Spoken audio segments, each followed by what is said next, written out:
going on, everybody? We have another one, man. Today I haven't flown FPV in a while, man.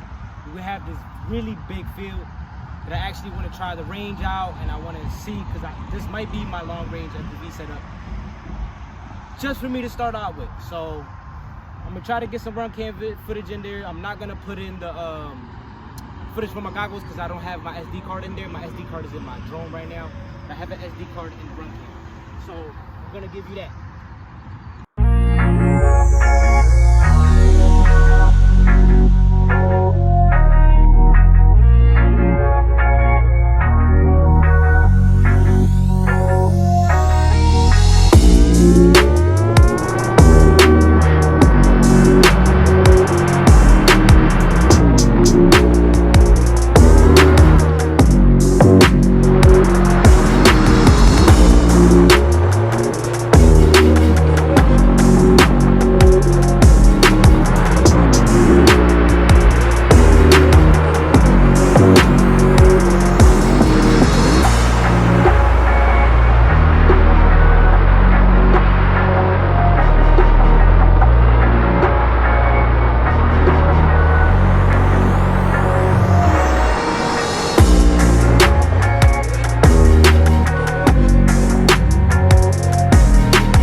I hope you guys enjoyed that as much as I enjoyed taking you over there, because I seen the same thing.